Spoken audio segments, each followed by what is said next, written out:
We're on page number 27 on neurological disorders. And neurological disorders, I talked about ICP. And I want to review a few things. Everyone remember in ICP, the vital sign? What is the first assessment we had is level of consciousness. Second thing, we remember the vital sign. And third thing, remember the pupil reaction. And what did I say in pupil reaction? If it is dilated, not good. It should constrict. And if they're saying fixed, that means it's not responding to the light. Keep that way in your mind. So the question, they don't give you the word maybe pearl at all. And they said, you examine the eye, and eyes are fixed and dilated. What does it mean? The patient has ICP. That means showing the sign of brain damage. Level of consciousness, I said. Glasgow Coma Scale, we talked about it. And Glasgow Coma Scale, I told you before 8 or 7 would be considered more in coma. As you're going up till 15, would be above 8, would be more, patient is okay. Are we clear? And I use the word non-responsive. Remember, they may not have the word coma. They may have patient was not responding. All of a sudden patient responded. What do you document in Glasgow Coma Scale? Now I will move on. This morning on your pages 27 is the second thing, spinal cord injury.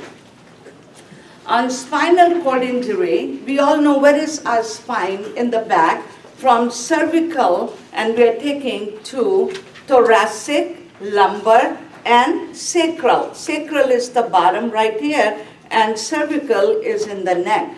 Anytime patient has a neck injury or any question on cervical injury, what do we assess on our patient here? Number one is respiratory, because cervical are bad. If patient is having a cervical injury, they're going to compromise with breathing. So what would be your problem on that is, it's on page number 27, spinal cord injury. And spinal cord injury, your patient fell.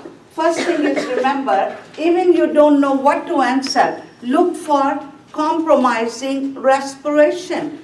Breathing may be compromising. So remember breathing. Second thing, what happens? The spinal cord below, patient is going to be paralyzed. So what are we looking for? Paralysis. And third thing, remember, the bladder and bowel.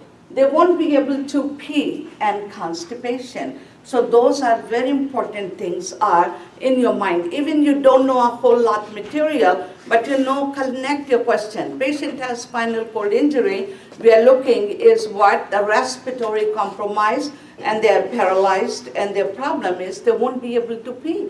And so what do you do first thing? Lay them same position. And don't turn anywhere. They may say Trendelenburg position, sideline position. No, you don't want to touch the spine. You don't want to touch the spinal cord. So what do? Leave the patient as it is on the back. And use a hard board when you're moving them. That's very important. Turning, you guys have in your answer log rolling. Anything with spinal cord injury you have is log rolling is very important. Do you remember the log rolling? You're moving patient completely and maybe using a sheet, but you move them in one piece. That is the meaning log rolling. So any question on spinal cord injury, log rolling is good. Hardboard is good, and remember, keep them on the back because you don't want to move their any spinal area.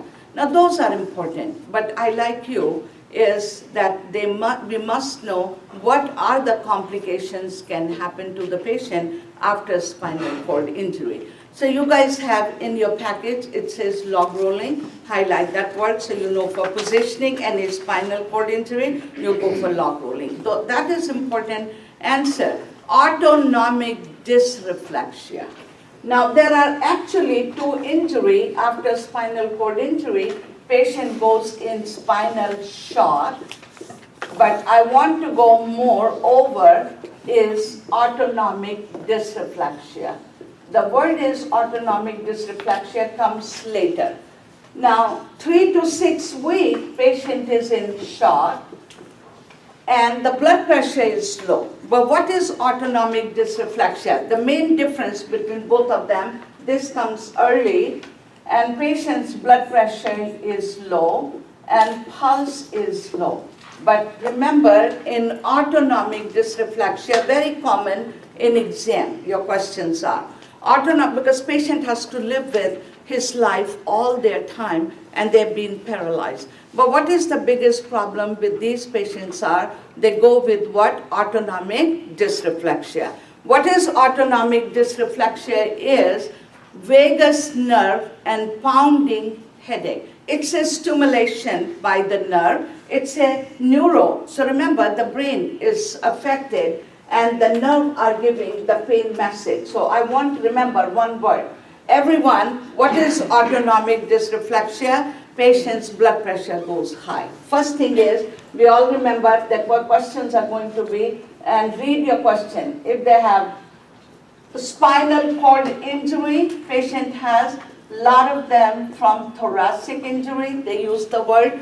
But remember, the question would be, patient has spinal cord injury. And what patient is complaining here is the headache. What is the sign of high blood pressure is headache. Anywhere you will see in your question, blood pressure is high, headache is there. And second word, they like to use it, flushed face, congestion, but leave the third line. And the fourth one, at the end it says piloerection or piloerectus. So what is the word is piloerection means the goosebump and the goose flash. Because of the pain, they feel piloerectus or the piloerection word. And write down the word is the goose flash. And they are diaphoresis and the blood pressure is high. So what is the problem here with these patients? They're living with this problem. They've been paralyzed, but any discomfort and pain. For example, if they can pee or their catheter is blocked or they didn't have a BM, that pain triggers by sympathetic and parasympathetic nervous system. And what happened when you are in pain, your blood pressure goes up. So main thing is, what happened to the patient here? The blood pressure is high. And why the blood pressure is high? There is some stimulation or pain. In some of your books, you have the word is noxious stimulation. Noxious stimulation, that means is something triggering the pain. And pain is causing the blood pressure to go up. So main thing is your patient is having hypertension. Keep that in mind. Why? Because of the pain. And what can be the pain? Maybe patient is not comfortable. Maybe his legs are not in position. Maybe he's laying in a wet clothing. Maybe the clothes are tight. And main reason are your two things you have to assess, bladder and bowel. Any question come, autonomic dysreflexia, and they might throw two wording here, is patient has hypertension, patient has piloerection, and patient is complaining headache, and they might give the blood pressure is very high. You are a nurse. What would you do? Remember, I said yesterday also, never pick up. Even the blood pressure is high, to call the doctor and call the RN. They're not looking at that answer. They're looking, what would you do as a nurse? So what do? We talked about yesterday is positioning. When you're raising the head of the bed, what does it help the patient? You're changing the position. What did we said yesterday? Orthostatic hypotension. Here, patient's blood pressure is high. What do? The first thing, change the patient position. What do? Your answer would be raise the head of the bed. So before you call the doctor, before you anything you will do, what do? Raise the head of the bed. If they are addressing a blood pressure problem, so increasing the blood pressure, raise the head of the bed in the last few lines and underline that. And second is check for bladder distension. Everyone, what do we check here? Bladder distension. Now, if they give you a question, patient has hypertension and patient had spinal cord injury. What do you do? If they're not asking blood pressure and they're saying, what would you check? Bladder distension. They gave in the question, patient has a Foley catheter. Then what do we check? Check for kink. See the catheter, a lot of time what happened? The catheter can block and patient is not able to pee. And so what does it happen? The bladder is distended. So first thing we all should know, the meaning is distension.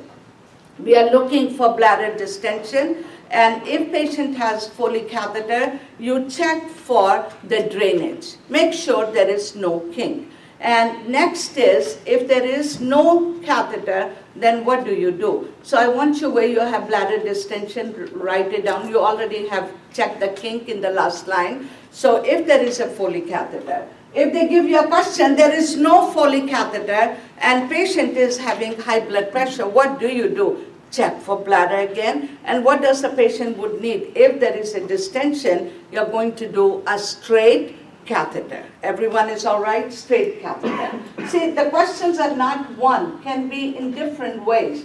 You put the straight catheter. If they ask you how long do you, how frequently are you going to catheterize the patient, and they give you the hours, and they have 6 to 8 hours, and you have 8 to 12 hours, and you have 4 to 6 hours. This will be your best time to do it. You don't want to wait for 8 hours. Why? It's a long time for someone to hold that urine. Everyone is okay? Because the problem is what? Is a distension. So what are we monitoring here? Number one, the problem with the patient is what? Hypertension. So what do we do to lower the blood pressure? Raise the head of the bed. Second thing, we make sure they're asking, what would you do the next assessment for the bladder? What do you do for bladder? Check for the kink. If there is no kink, straight catheter. How frequently you can do the catheterization? 4 to 6 hours. 8 to 12 hours is too long, and patient would have same problem. So you got to catheterize, assess. If patient needs it, 4 to 6 hours, you catheterize the patient. Third thing is, you check for is impaction, or if they didn't have the word impaction, constipation, or maybe the word is bowel, BM record. You check their assessment for bowel movement. If patient is constipated, the pain can trigger. So that means you're looking at that.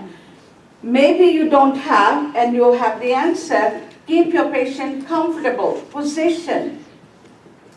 Loosening up the clothes. That's okay. You can do that. Loosen up the clothes.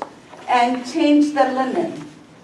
If the room is getting draft, a cold environment. So anything with the discomfort.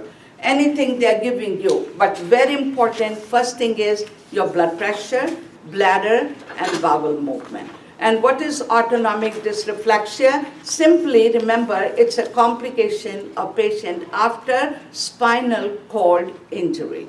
And what happened to the patient when they trigger the pain? Any problem with them is discomfort, urine, BM, and that triggers the pain to the sympathetic nervous system and raises the blood pressure. So what do? You make sure your patient is comfortable. If you have PRN medication, after you did all that, remember you have all that apply answers. If you're going to do Saunders question, they have all that apply answers on that. So what do you do on this one here? Next is, maybe you have medication, PRN for blood pressure, give medication. Next is you notify, now you notify, you have done everything to your RN, and the last thing, what do you do, is documentation. So anything triggers in your question, because until you notify, until you document, your procedure is not completed.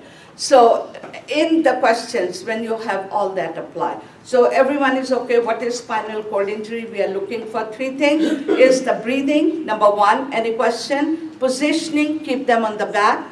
When you are turning them, log rolling position is the good answer.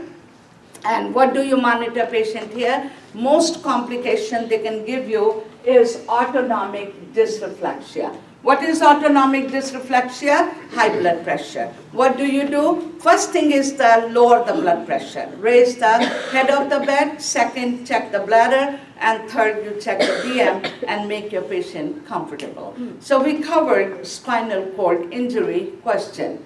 I will move on meningitis. What isolation do we put the patient with meningitis? I want you to write down there droplet precautions.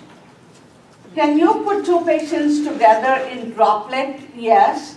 Can you leave the door open in droplet? Yes.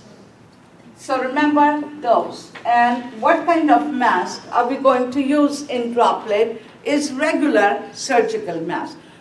Only the one airborne, I said yesterday, we are using a special mask N95. But here, droplet surgical mask is okay. But everyone should know meningitis, isolation is important, droplet. What is the reason for meningitis? In the first line, infection from influenza and streptococcal infection.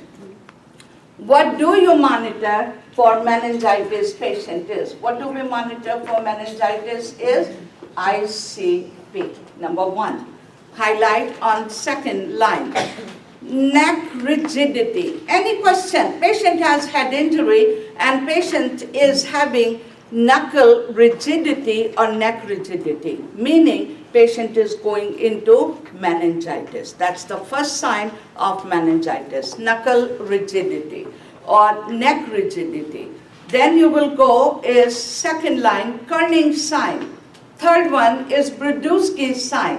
What is Kerning sign is the leg and the knee extension when you do is a pain. Brodowski is also for the neck.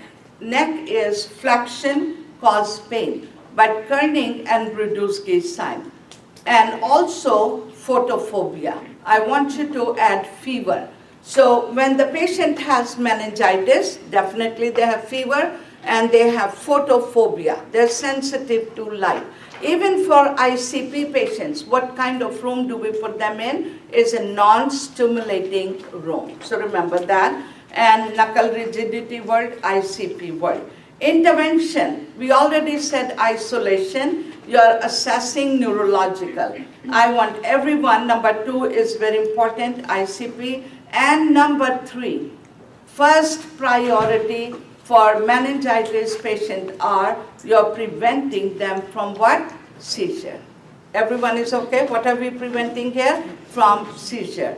And so you will go on. There are a lot of other things, but I want main one to highlight, number 2, number 3, and number 4. So what isolation do we put the patient here? Droplet. And what are we monitoring patient here? Are the seizure. Now next page, if you move on, is number 10, respiratory isolation, which is droplet, and semi-Fowler's position, number 11. Everyone should know we are monitoring for ICP. Any question, ICP goes up, position is semi-Fowler's. Everyone is okay?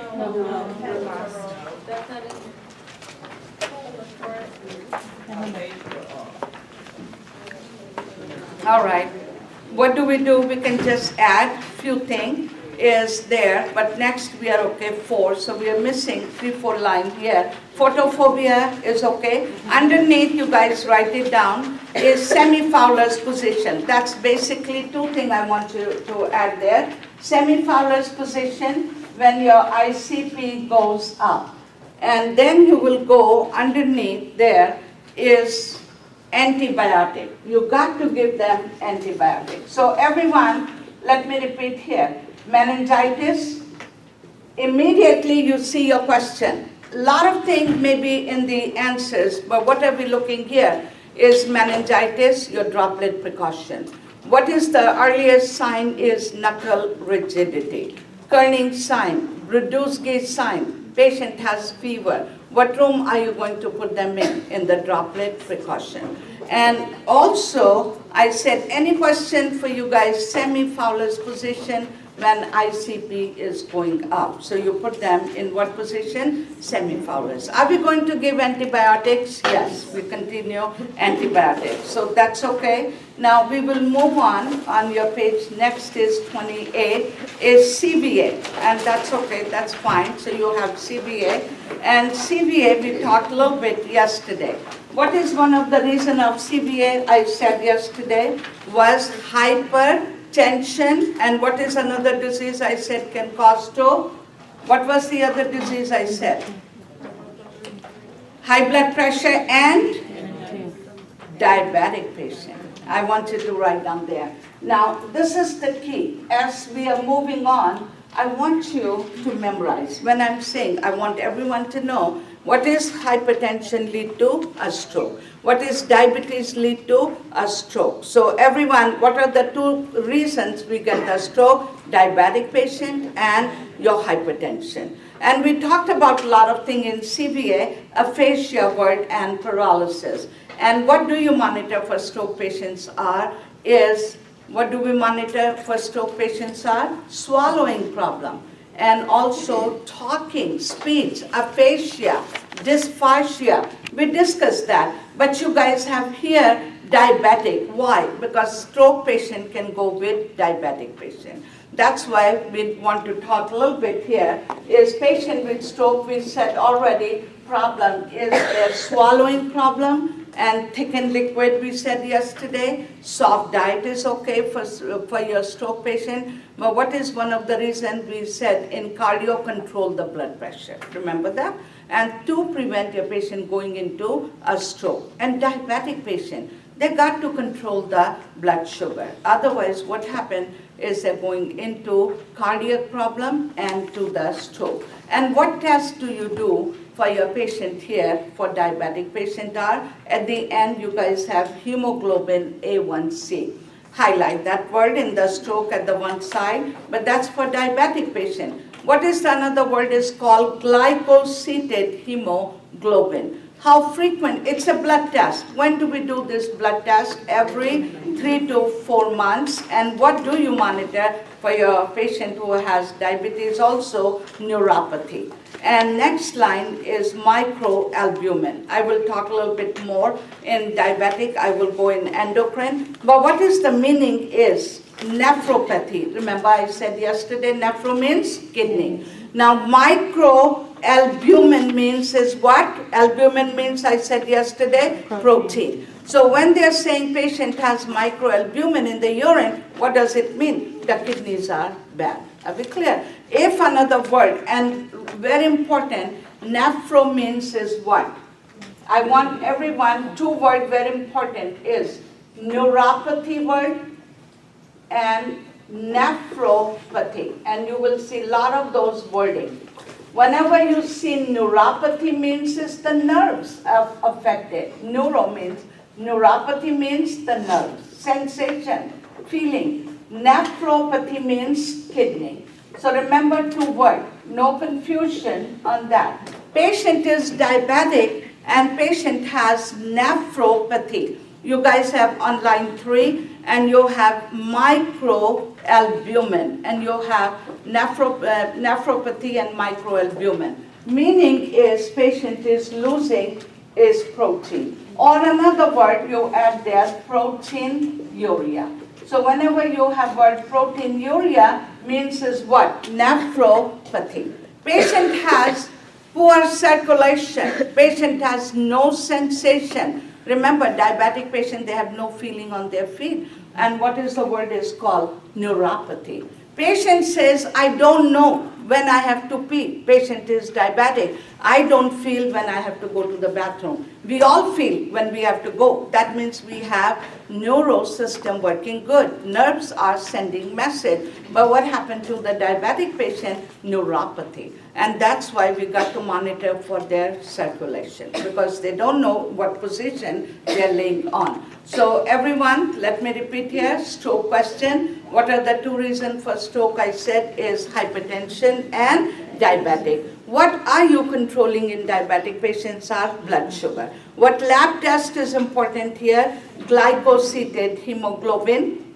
Every 3 to 4 months would be done. And if patient has nephropathy, what are we monitoring? Microalbumin. Neuropathy means is the sensation. Feeling, that means the nerve.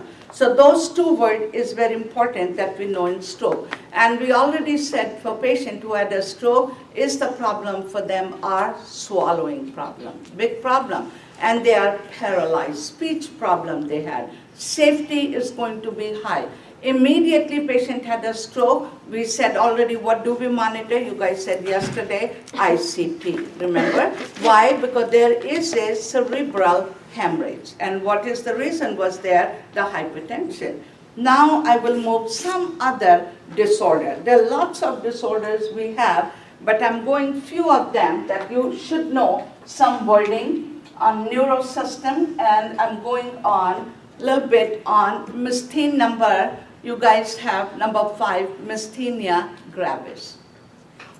Myasthenia gravis is disorder of the neuro, and it's the muscles. Now our neurosystem is controlling our muscle, and we are sending the message.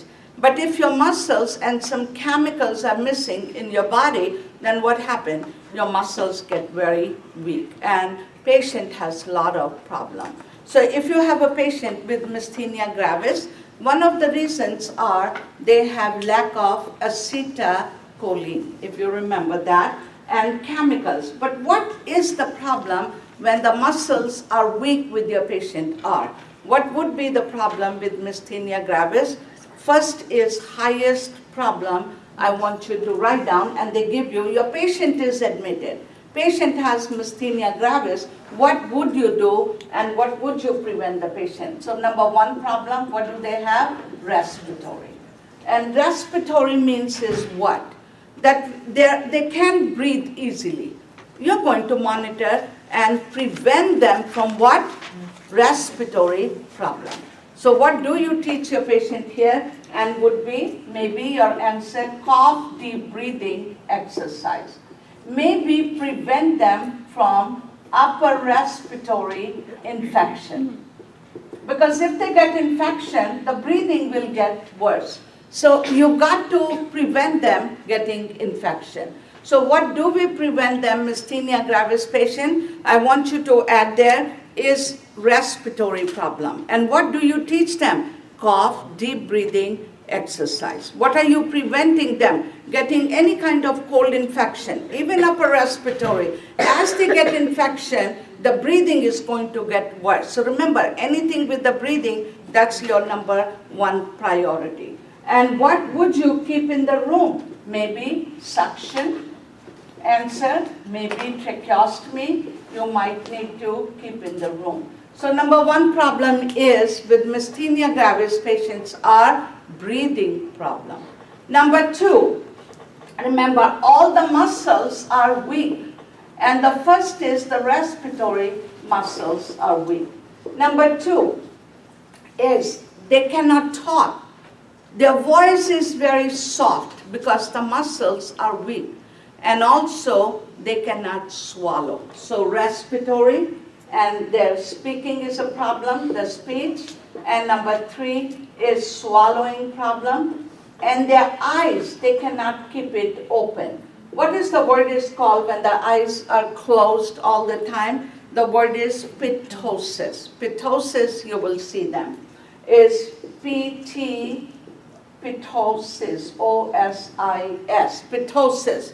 And what is ptosis is they can't open their eyes. The muscles are so weak. So I want everyone to remember your first problem you have in your notes is dysphagia, but I want you to write down the first problem here, respiratory.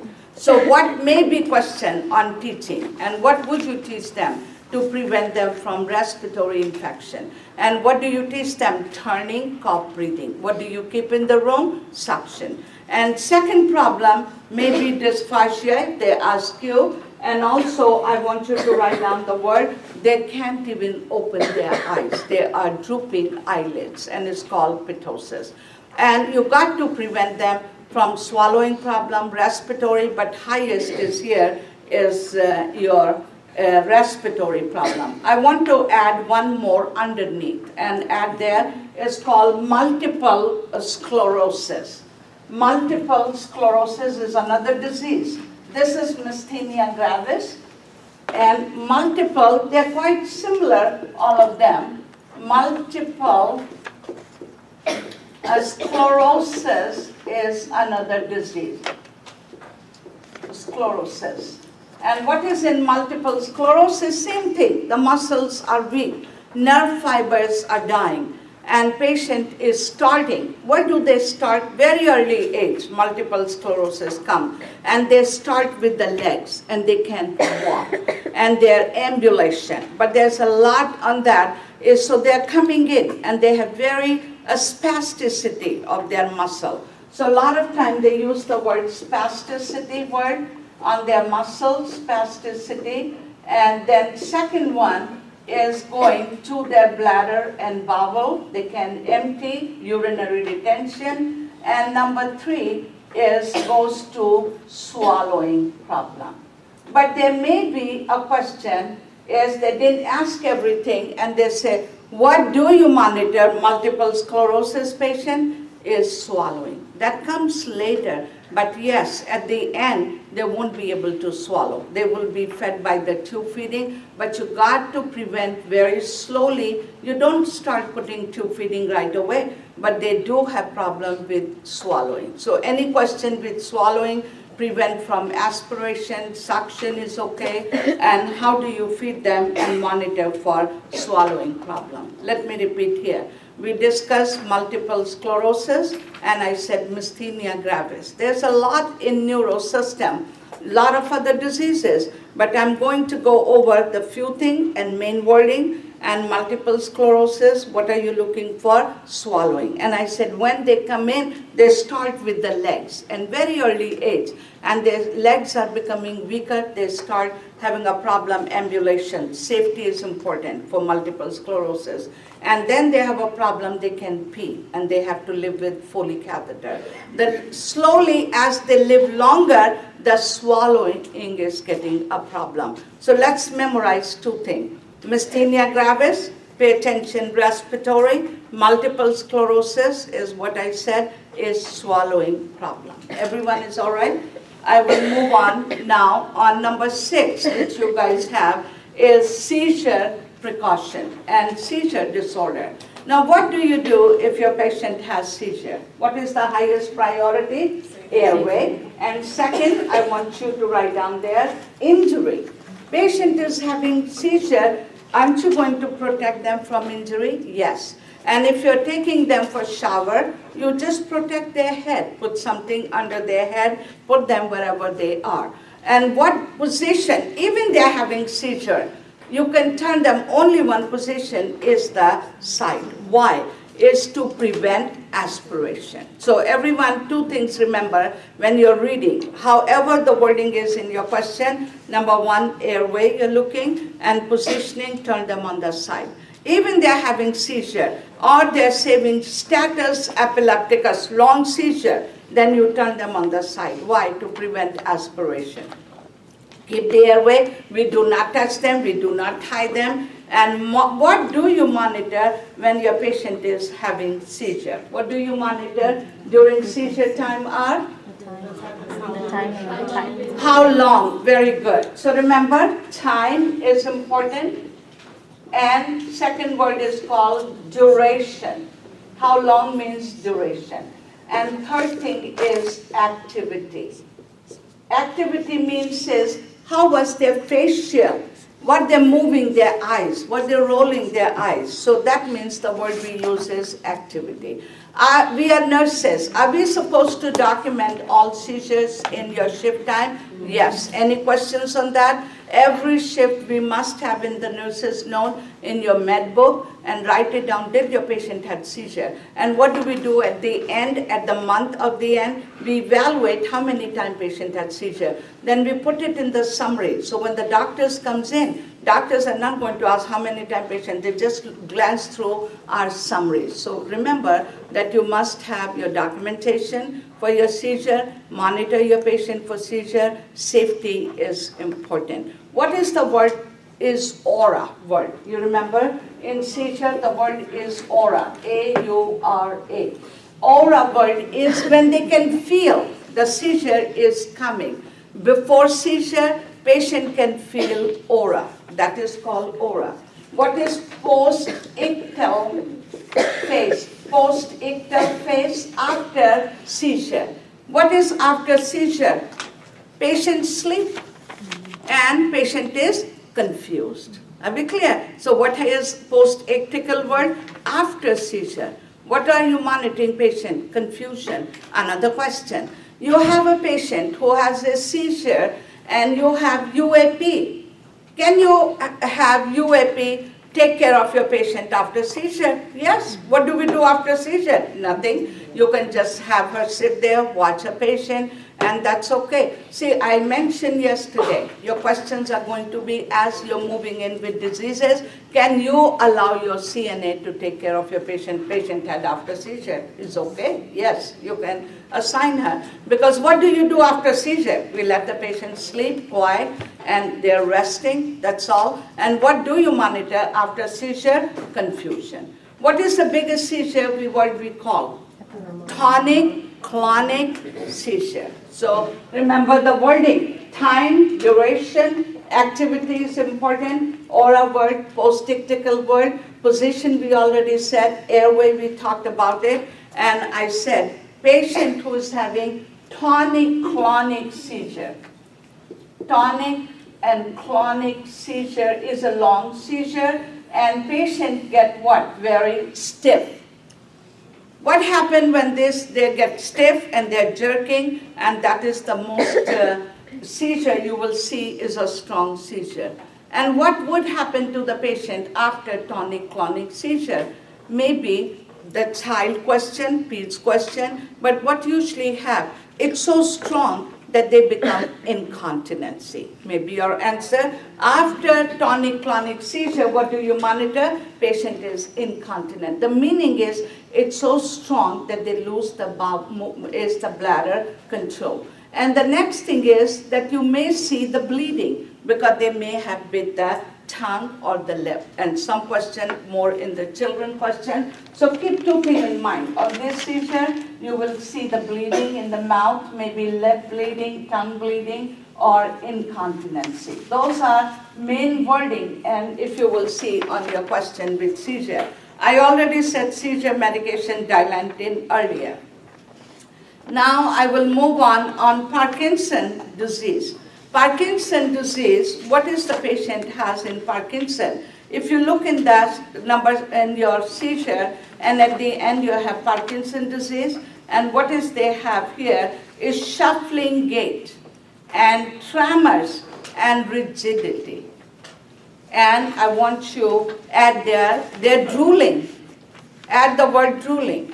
Because they're drooling, what is the problem is swallowing. Are we clear? What is the problem? Swallowing. Anytime. Question can be, the family member said, oh, my father doesn't eat, I will buy a lot of soup so he can drink. He would have more problem with the liquids to take it. Are we clear? So remember, your questions are any teaching question, even it's a diet question, exercise question, they're looking, can you advise somebody, I want to do strenuous exercise, I've been losing my weight. No. Contact your physician. Why? Because you don't know how someone's heart is, how much exercise can they do. Same thing, my dad is not eating, can I buy over-the-counter so-and-so thing? No, check with your medical provider. Because a lot of things you got to see what you are not taking with your medication and what you can take. So it's important how you direct your questions are. So Parkinson patients are shuffling gait, tremor, rigidity, and I said, what do they have? Drooling. And drooling would cause them swallowing problem. You got to be very slow.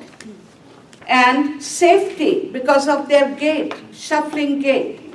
No loose carpet, any place. Loose carpets are dangerous for patients. They can slip on that. Safety is number one in our question. And give them time. They're very slow. They're shaking and they're very slow. Give them time. So remember, safety, number one. ADLs, when let them do as much as they can, but be patient with them. And first line, the medication under Parkinson you have is levodopa, underline that, Cinnamon, Cogentin. And what do you monitor for them? Postural, hypertension, and involuntary movement on your page number 28, where you have Parkinson. And Parkinson, same way, is you have postural hypertension. Got it? Everyone is okay? Postural hypertension and also involuntary movement. Sometimes the side effect you might see involuntary movement. Everyone should click. Remember, I did the one drug yesterday, and what was the drug I said was Cogentin. And I said Cogentin is used for which patient? For EPS and for Parkinson patient. What is EPS? I said yesterday, involuntary movement. So that's good. At least you recognize what is Parkinson patients are. Is levodopa, and you're giving the medication. And you can give Cogentin. Safety is very important. The next word, you have Reye syndrome. What is Reye syndrome comes from aspirin usage. We tell the kids not to give children more aspirin. Aspirin and viral infection, add the word viral. Any attack with the viral, overuse of the aspirin for the children can lead to Reye syndrome. Question, what is Reye syndrome or what do you monitor? Underline the word encephalopathy. Wherever you see the word encephalopathy means is the ICP. What are you going to look? Level of consciousness. So write down that, and also at their liver. It damages the liver because of the aspirin. So what is Reye syndrome are is affecting the brain. Why? Overuse of aspirin, and maybe another reason is when you have is infection. And what do you monitor? Level of consciousness and ICP, and monitor for liver test. Next page for you guys is on Huntington chorea. Now we already have done the seizure medication, so you don't have in your package, and that's okay. Huntington chorea. What is the Huntington chorea we have here is neurological problem. And neuro, it's called degenerative genetic disorder. So underline the word genetic disorder. And what does it affect here is muscle coordination. And second line, underline the word cognitive declining. What is it, cognitive declining? That means thinking process. Cognitive word is thinking process. Alzheimer patient has cognitive. When you start forgetting, you can't make decision, that's the word we use is cognitive assessment. So what is Huntington disease is? It's a neurodegenerative, it's a genetic disorder. That's important word. Second word is cognitive, second line. And second line, you have abnormal, involuntary, they have movement. And you can't stop them. And they go not only movement slowly, their movements are really hard. Even their hands will go like this if you're sitting, and their whole body will move. So they're very unsafe patients, and there is not much treatment, and it's genetic. So underline the word is autosomal word, unsteady gait, jerky movement, and decline in mental ability. The day by day, their mental status is going down, and maybe on site behavior they can go, but highlight the word no cure. There is no really a treatment, no really a medication, and full-time care person required. Highlight the word comfort the family. Maybe your answer is patient has family member is very concerned with Huntington disease. And why? Because it's a genetic disease, and it's very difficult to take care of these patients. And you have hardly few places who will accept as a patient with Huntington chorea, special needs patient. So underline the word no cure and comfort the family. Now I will move on. So we did a little bit on neuro, and I want you to make sure we all know. First thing I will repeat here And very important, ICP, you guys know, CVA word we know, reason for neuropathy, and also we said is nephropathy word. I want you guys definitely. And seizure disorders, we talked about it, medication, you know, and Parkinson disease, multiple sclerosis, and myasthenia gravis. What did I say? Highest problem in myasthenia gravis patients is the respiratory. What is in multiple sclerosis? I said even they start here, and the muscle question may be on swallowing. So read your questions good, and you got to see what can you do. Anything you can attach on your swallowing. Teach the patient what side do you put the food on, good side. Make sure they chew the meal. Make sure they swallow, and always have suction available whenever your patient has swallowing problem. I will move on musculoskeletal system now. In musculoskeletal is, you may get question. I'll tell you, all you guys have learned, transferring your question. Patient, you're moving from bed to the wheelchair. You're moving your patient, CNA lifting your patient. How would you correct them? You're going to see all kinds of questions. So remember what you guys have done in your movement, moving your patient. So if you're moving a patient from wheelchair to bed, what is very important is your safety, is when you're transferring, locking the wheelchair and lock the bed. And also remember, if you don't have that foot pedal in the wheelchair, remove them, because what happens if your pedal are like this and you bring your patient is going to fall.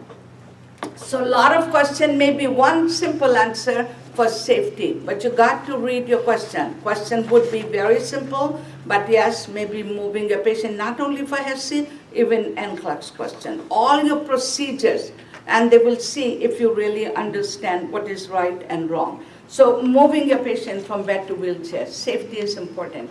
Always keep the height of the bed with your height, and keep it with your wheelchair closer, and make sure you lock the bed and the wheelchair and your pedals are out of the wheelchair. Next is, I will talk about the traction question. Now you guys remember the word traction. What is traction is? Why do we apply traction? Why do we apply traction? Number one, it's not a surgery. What is traction is a immobilizing. What happened to your patient who had a fracture? What do you do first thing? Immobilize. Everyone is okay? So traction word, remember the word is immobilizing. So you have to remember the word you're immobilizing, and keeping the leg in a proper right wording. They will not use simple wording, your terminology word. Immobilizing in a proper positioning.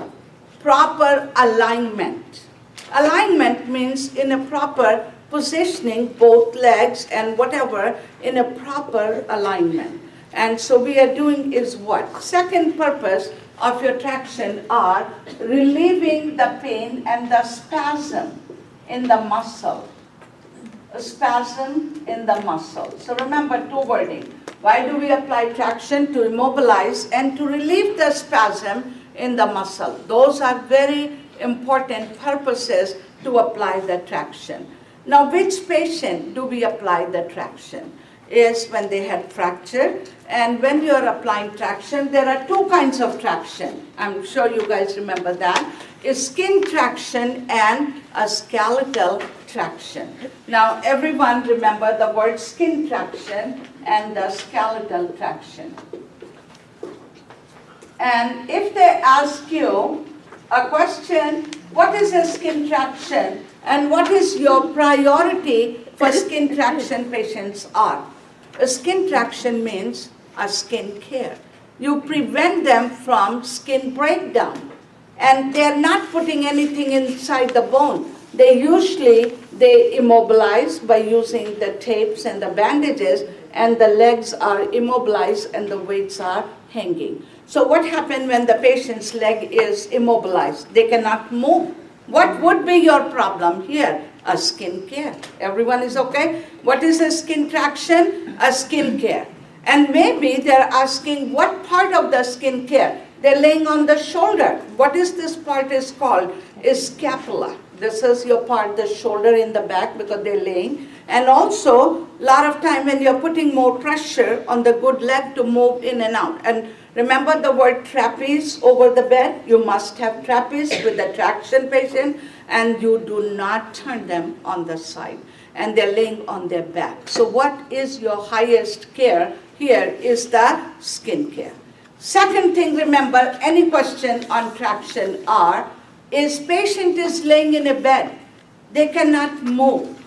We don't put the catheter. Catheter causes infection. So what are we giving? A bedpan, urinal, and what does it happen when patient can't empty the bladder completely? So when you're laying position, very uncomfortable, and a lot of time patient may not be able to empty the bladder. So your question, what do you monitor for patient who's laying in a traction? Number 1, skin care. Number 2, UTI. Number 3, constipation. So pay any questions on there. So remember, whenever we are laying in the bed can lead to UTI and constipation. Because of skin traction, what is your care is a skin breakdown.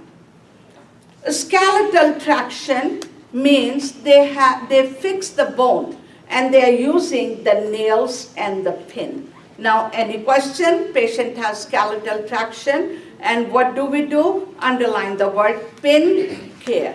And what do you monitor pin care? Write down the word infection. And what is infection means? Redness, drainage, and how do you clean the wound if you have a skeletal traction and pin? By using a sterile technique. Why? To prevent infection. That means sterile glove. So write down the word pin care, sterile technique, sterile, and monitor infection. So you got to get some ideas here. I want you to add here 90-90 degree traction. There is a traction, 90 degree and 90 degree traction is applied. It's a skeletal traction. And maybe question on that. They use in the children 90-90 degree traction in the children, and they're using for the upper arm. For the arm traction 90-90 degree. But what kind of traction is that? Is a skeletal traction. Now, I want you to go and second line highlight now is the next where you have bugs traction. And what do you monitor your patient? And there may be a question. And what kind of bugs traction is? A skin traction. So write down the word a skin traction.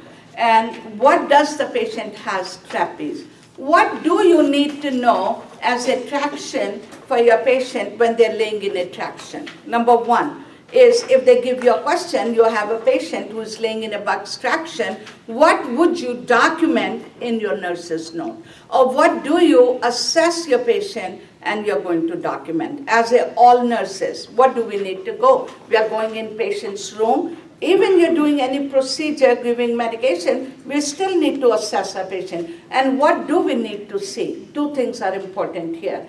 Is do not touch the weight and move when the patient is here. Ensure the weights are, underline the word, hanging freely. The weights are hanging freely. What does it mean? They are not touching the bed. They start giving pictures in the exam. They start putting the videos in the exam. So they will really see your knowledge, not really a wording, but what happened here, the weight is coming over the bed, and when your weights are hanging here, and this is your patient's bed, and if they're touching the bed, that means your traction is not good. So what is the meaning here? The weights are hanging freely. Anytime you see with your patients, the weights should not be touching the bed. Everyone is all right. Over the bed, what are these weights are coming? Through the rope. And where is the rope is going? Over the pulley. Are we clear? So the rope is coming over the pulley and hanging the weight. So everyone, what do we monitor as a nurse in your documentation that your patient tractions are applied correctly when the weights are hanging freely, they're not touching bed, and the rope is going over the pulley. Everyone is okay? Those two lines is important here in your documentation question, in your assessment for your patient with traction. And it says document finding during assessment. Traction is force of two sides. To keep the bone, underline the word alignment, which I already said earlier, and highlight that word alignment, and relieving the spasm and maintaining the bone into proper alignment. Skin care is important, and the complication is compartment syndrome. So everyone must know skin traction care is what? A skin. What is three very important answers here are, and taking care of a patient when we are working is, number one, prevent them from infection. Either skin traction, a skeletal traction means they have pins and nails and the plates and they have fixed the bone, and we are monitoring for infection. Number two is patient is laying in a bed, risk for UTI, risk for constipation. And what do we do? Make sure we give skin care. How do you give a skin care a patient who's laying in a bed? You cannot turn them. What do we do?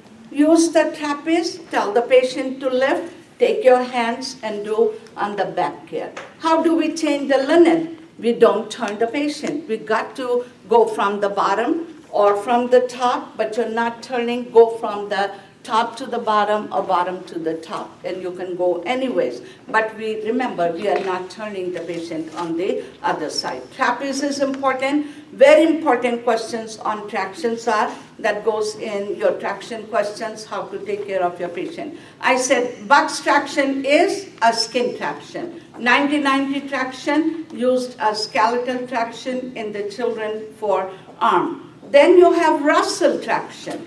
Russell traction is a skin traction, but only one thing is here. They have traction is going like this. They have one extra sling which goes under the knee. And because the sling is going under the knee, there is a pressure under the knee. So in your question, patient is having a Russell traction. What do you monitor patient who has a Russell traction is under the knee area, and you have below the knee, and it's called popliteal space. Popliteal space under the knee. Remember the pulses are when you're monitoring popliteal space, but remember the word under the knee. And splint. Why do we use in skeletal system or on pain? The word is the splint. Why do we use it, the splint? To prevent, underline the word, deformity and contractures. You must have seen patients we are using them. So Russell traction is okay, sling behind the leg, and then the splint is to prevent the contractures, and preventing your patient with is the problem with the deformities. So splint can be used, can be given in your question. I want you to write down maybe in rheumatoid arthritis for child who is having acute rheumatoid arthritis. Why does the doctor has ordered splint? To relieve pain and relieve what? Contractures. And you are immobilizing, so they are not moving. Next is on your next page, number 30, is the cast care. Now I will talk about, so traction, everyone is okay? Skin traction, skeletal traction, and documentation. Buck's traction is a skin traction. Russell traction, what are we monitoring? Under the knee. And 90-90 degree traction, skeletal traction, I said in the child. Now I will go on a cast care. Plaster cast, and they have synthetic cast. There are two kinds of cast is. Now what do we monitor on cast care? Number one is you have in your package here, fall. Number one, action. What do you do for your patient when they fall is assess for injury. What do you monitor for patient who is having a patient who fell, and you have a patient who may have a fracture? So what do you do? First thing, assessment.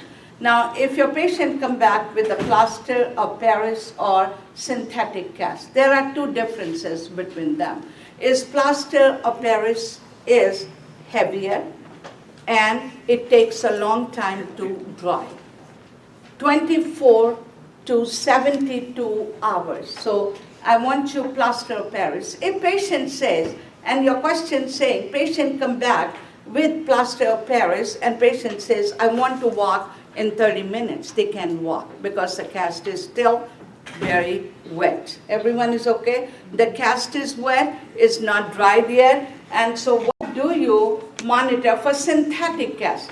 They're okay to walk in 30 minutes because it dries faster. Everyone is okay? Synthetic cast dry faster.